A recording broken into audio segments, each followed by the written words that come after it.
Hola, ¿qué tal? Te doy la bienvenida al videoblog de Derecho Romano 2 y hoy ya es viernes 24 de abril. El tiempo vuela y en este caso vuela despacito y bajito, como decía aquel chiste. Pero bueno, aquí estamos y aquí seguimos. Continuando con los contratos consensuales, que el último que veíamos era el de societas, el de sociedad, y hoy veremos el de mandato, conviene hacer una reflexión en torno a las diferencias que hay entre el derecho moderno, que actualmente lo conocemos a través de nuestros códigos y que es el vigente, y el derecho romano per se dentro de sus coordenadas de tiempo y espacio. En este sentido traeré una reflexión de Álvaro Dors aquí en Elementos de Derecho Privado Romano, concretamente en el parágrafo 471. Me parece que este es un parágrafo que ilustra bastante bien las cosas, junto con el parágrafo siguiente, el 472, y algunos detalles del 473. Vamos a ver. Dice Álvaro Dors lo siguiente: el derecho romano no admite de manera general que la gestión de una persona en lugar y a nombre de otra produzca efectos en aquella persona que no interviene. La representación tiene en él efectos tan solo mediatos, que recaen en la persona del representante, la cual debe luego transferirlos por los modos idóneos a la persona del representado. Es decir, hay una representación indirecta. Luego, en el parágrafo 472, nos dice don Álvaro: la representación directa de las personas in potestate se extendió al caso de que el encargado de un negocio, prepositus, fuera una persona extraña a la potestad del representado. Pero de una manera más amplia, Papiniano introdujo una acción análoga a la actio incitoria, actio ad exemplum, intitorie actionis, gracias a la cual podría alcanzar ese mismo resultado toda gestión realizada por persona extraña a la familia del representado, cuando aquella contraía una deuda por encargo de éste. Los últimos clásicos admiten igualmente la adquisición de la posesión y de la propiedad a través de tales representantes. Y finalmente nos dice en el párrafo o parágrafo, para ser más exactos, o epígrafe también le llaman, 473, que la representación general indirecta de una persona ausente o que en todo caso no interviene en el acto, se produce en derecho romano por medio del procurator, aunque persona libre suele hallarse socialmente subordinada al interesado, dominus negoti, y es muchas veces un liberto suyo que se encarga de administrar sus bienes y más especialmente de defender procesalmente sus intereses. En todo caso, es un ciudadano que hace aquella gestión para cumplir un deber moral, officium, y no por el interés de una retribución. Vamos a ver, aquí haciendo una síntesis de estos parágrafos, epígrafes o como les queramos decir. Los romanos no aceptaban, como si nosotros lo hacemos en el momento presente, que una persona pudiera actuar a nombre de otra, salvo los matices que nos acaba de señalar Dors, y en función de una progresividad dentro del derecho romano que no tiene nada que ver con la vulgarización del mismo, sino más bien con la constante práctica o la mayor práctica de los contratos consensuales, que como sabemos se caracterizan por su flexibilidad, por el hecho de atender a quitarse de encima el corsé o las cadenas de formalismos y en cambio flexibilizar las condiciones del negocio o de la operación jurídica que se busca llevar a cabo. Non vano, como lo advierte Gallo en sus institutas, pues se trata de figuras que han sido incorporadas del jus gentium y en concreto del derecho griego, como ya lo hemos dicho. El derecho moderno, sin embargo, ha dado un paso más allá, un paso que mucho tiene que ver con lo que escribió Savigny. Ayer estaba leyendo un ensayo sobre la filosofía de la Constitución Española de 1978, porque bueno, ya estoy por sacar el periódico digital, que pues tendrá un blog en el que habrá reflexiones sobre derecho constitucional, tanto nacional como comparado. Y pues leyendo a Gregorio Peces Barba, que es uno de los padres de la Constitución de 1978, uno de los tantos juristas, casi una decena de ellos, que se designaron por los partidos políticos para hacer el borrador del texto de la Constitución. En teoría se acudía a expertos. La historia ha demostrado que no fueron los mejores, por cierto. Por ejemplo, no estuvo por ahí Sánchez Agesta o gente con mayor conocimiento como para redactar una Constitución del calibre de una que tendría que responder a la transformación de España luego de 40 años de dictadura, y que además dicha respuesta tendría que garantizar la paz de esa nación. España prácticamente desde la invasión napoleónica que se dio en 1808 se ha enfrentado a sí misma en lo que se conoce como las dos Españas, algo que, por cierto, la poesía de Antonio Machado o el pensamiento de los escritores de la generación del 98 refleja muy bien.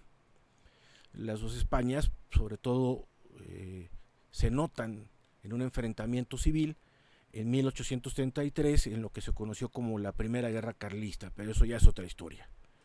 Las dos Españas, desde luego, se enfrentan en la guerra civil del siglo pasado, de 1936 a 1939, y las dos Españas pues resucitaron por voluntad de un presidente de gobierno llamado José Luis Rodríguez Zapatero, que rompió con esa paz que había logrado España, con esa estabilidad, a partir del año 2004 y sobre todo en 2007, cuando se promulga una ley llamada de la memoria histórica, que vamos, es una relación de términos bastante curioso, porque la memoria es subjetiva, mientras que la historia tiende, en la medida de lo posible, a ser objetiva. Además, la memoria pues implica lo que retenemos del pasado, mientras que la historia permite conocer con la mayor precisión posible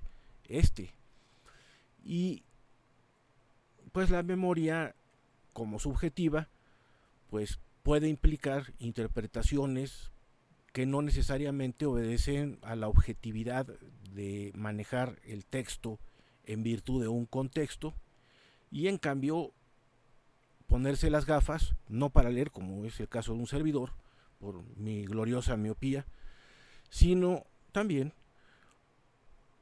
las gafas de la ideología. Si algo tiene en un acierto Hans Kelsen en su momento, era tratar de separar la ideología del derecho positivo.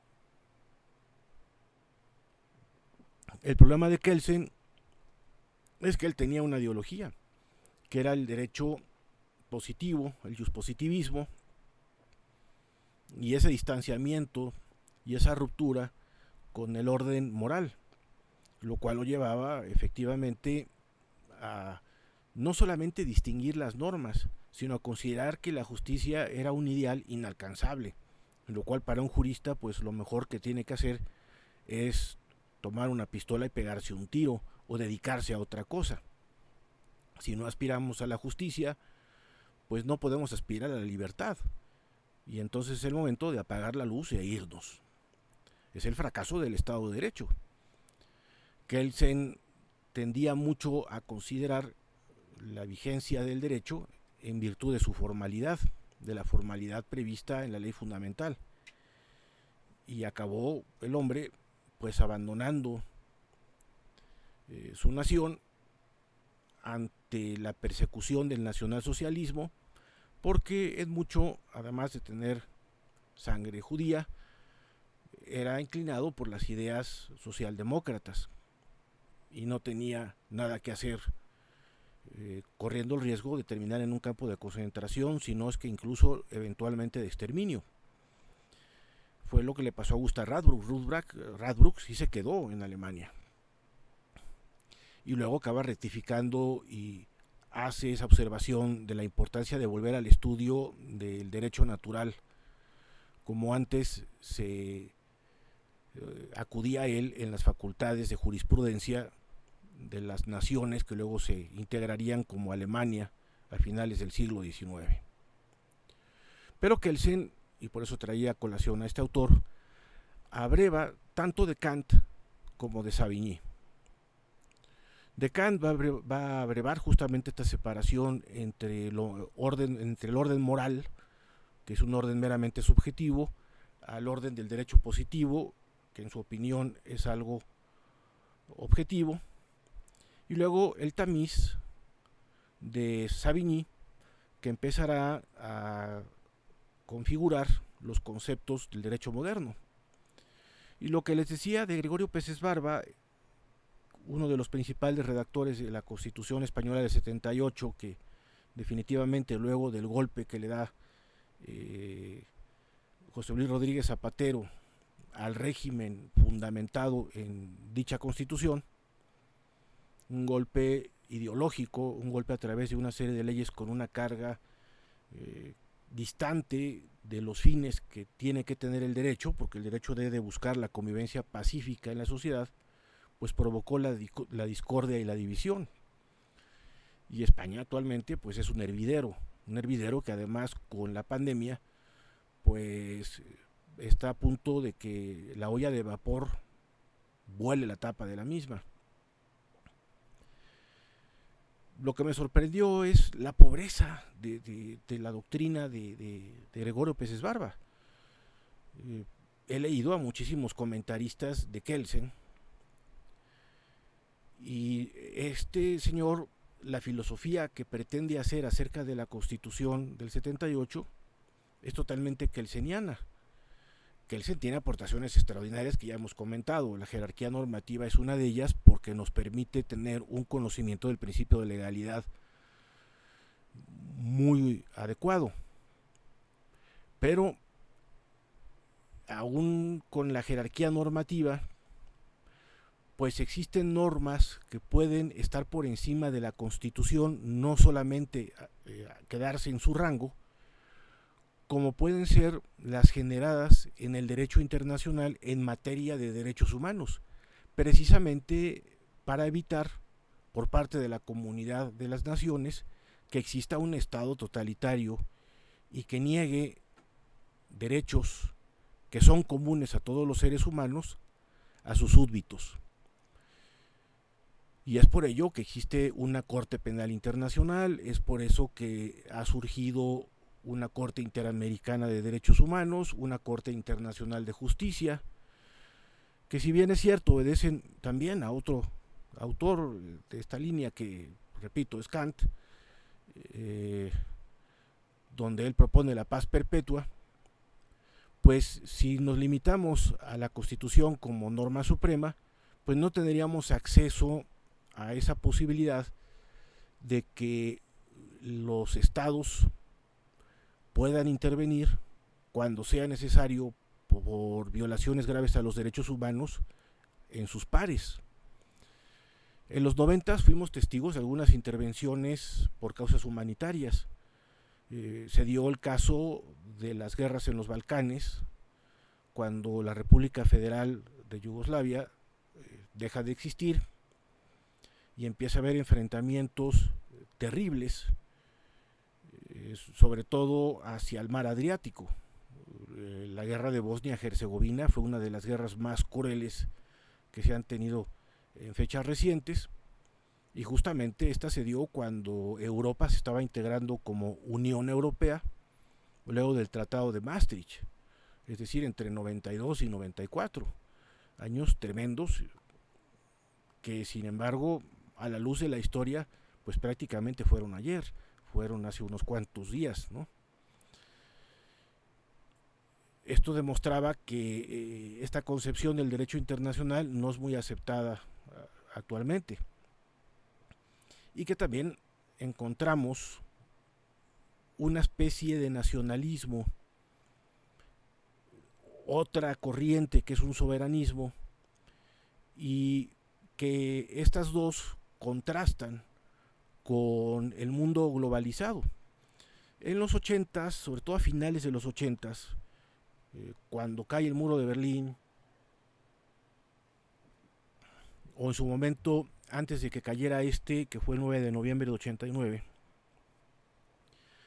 podíamos ser testigos de que estados que no tenían mucho comercio internacional, como el caso de México, empezaban a integrarse al mercado internacional, que es muy diferente que hablar del globalismo, de esa aldea global.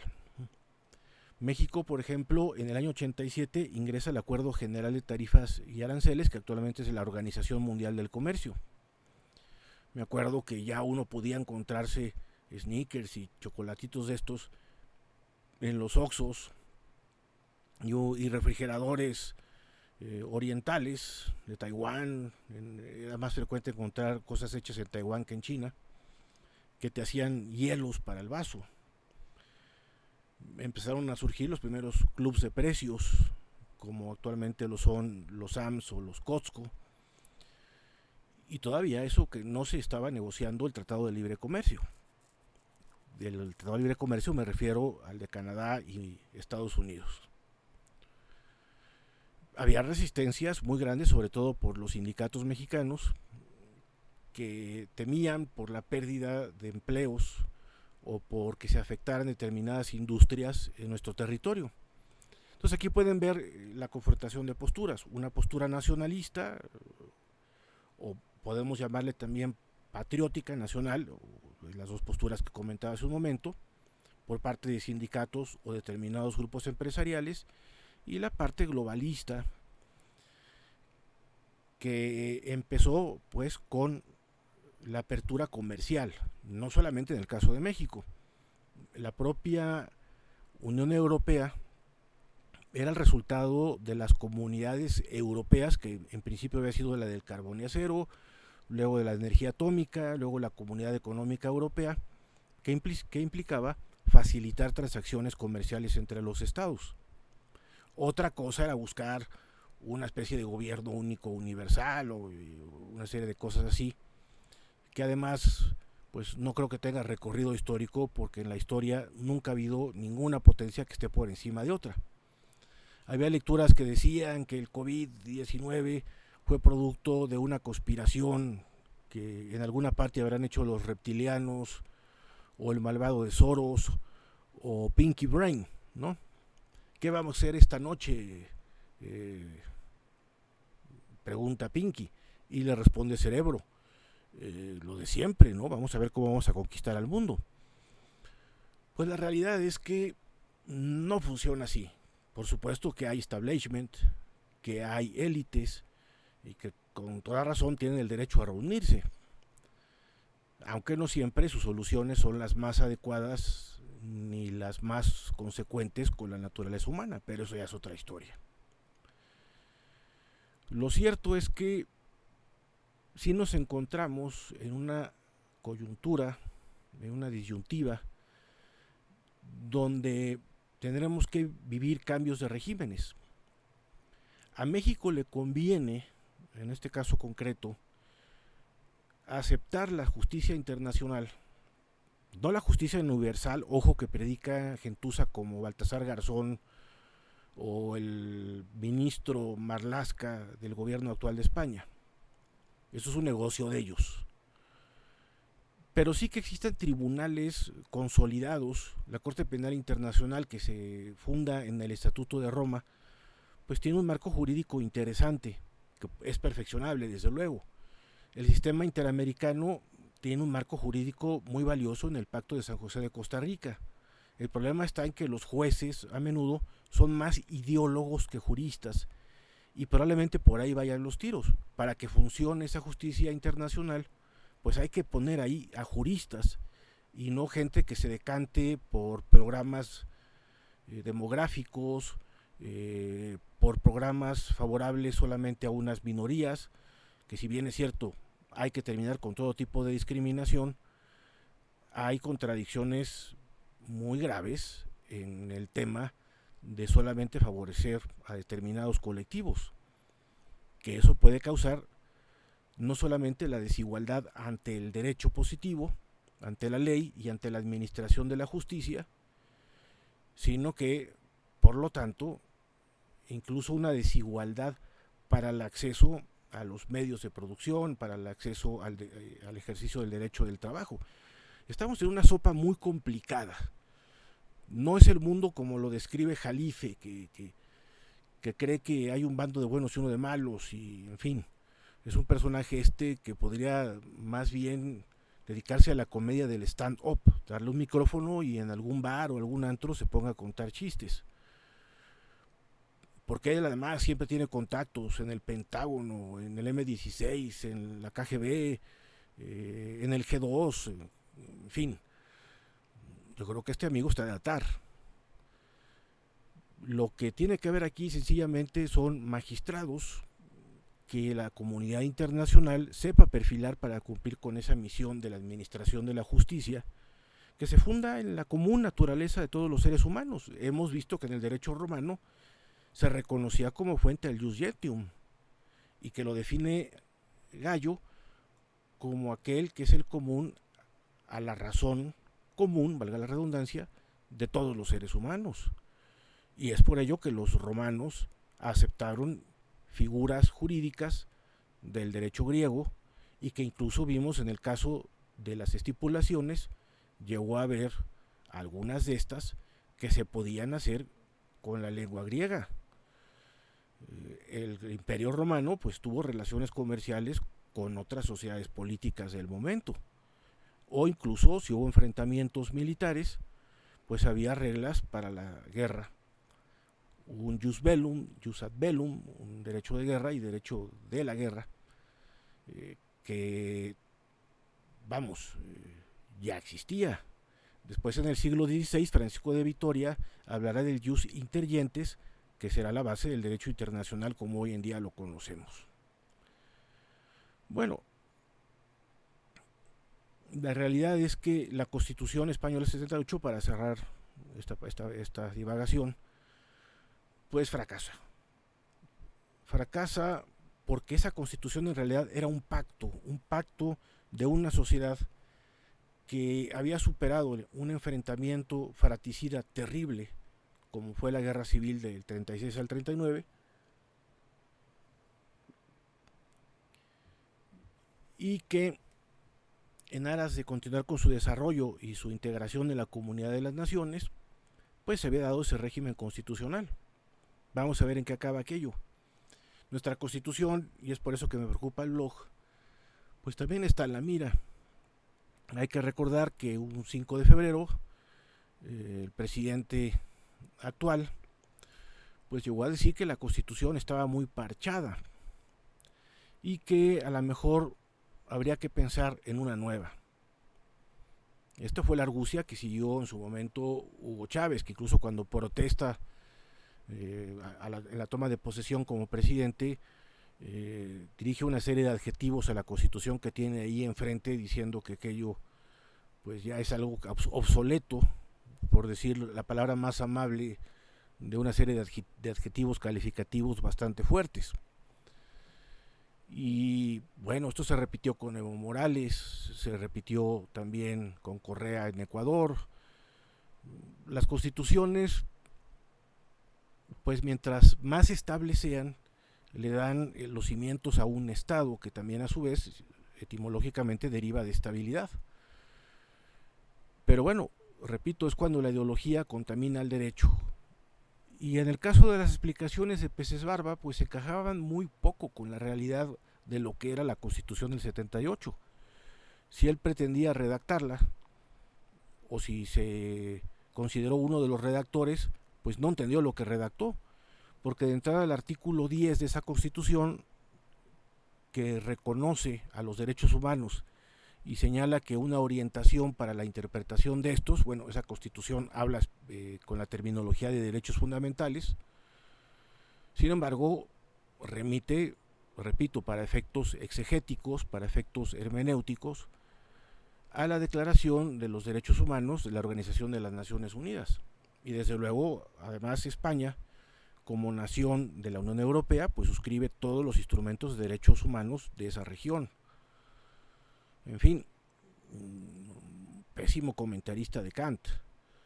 Me atrevo a decir que lo hizo mucho mejor Eduardo García Maínez. En fin, todo esto venía a cuento de que el derecho moderno tiene dos cosas que no tuvo el derecho romano. La primera, la consideración de que las sociedades tienen una personalidad jurídica a la de los socios. Y lo segundo, de que pueda haber una representación a nombre de otro como si fuera ese otro. Aquí vemos que en el caso de la representación del mandato del derecho romano, que en un principio se podía actuar en nombre de otro, pero no suplantando su lugar, ni siquiera ostentándose como alguien que actuaba en nombre de otro, sino que uno actuaba a su nombre y luego hacía la cesión de derechos en beneficio de ese otro. Es decir, tenía que haber otro acto jurídico que sería una cesión de derechos en virtud del acto jurídico que había realizado el supuesto representante, si hablásemos en términos actuales. Hoy en día, bueno, pues sabemos que hay dentro del mandato pues el otorgamiento de una serie de poderes, de facultades, en las cuales sí se actúa a nombre nuestro. Un mandato para pleitos y cobranzas, para actos de administración y de dominio. En el derecho romano, bueno, sí, voy a hacer un negocio en nombre de Ulpiano, pero voy a actuar a nombre propio. Y luego ya le cederé los derechos a Ulpiano, y luego va yéndose la progresión. Pero lo que sí no hay es que uno sustituya la personalidad jurídica del otro, precisamente porque la condición de sui juris es una condición social, es un estatus que es irreemplazable y que solamente se transmitiría en su caso, no, vamos a llamarle así, como si uno reencarnara en el otro, en absoluto, sino la posición jurídica, la situación jurídica se sucede, como en el caso de las monarquías, que Felipe VI en España sucedió a Juan Carlos I de Borbón, o Benedicto XVI sucedió a Juan Pablo II. Es decir, se toma el lugar de el otro, pero uno tiene claramente definida su condición, su personalidad jurídica como individuo, de tal suerte que somos únicos e irrepetibles.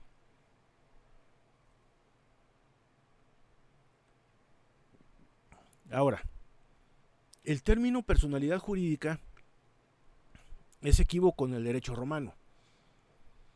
Hemos dicho claramente que los romanos siempre actuarán por sí, y eso es lo que debe de quedar claro entonces.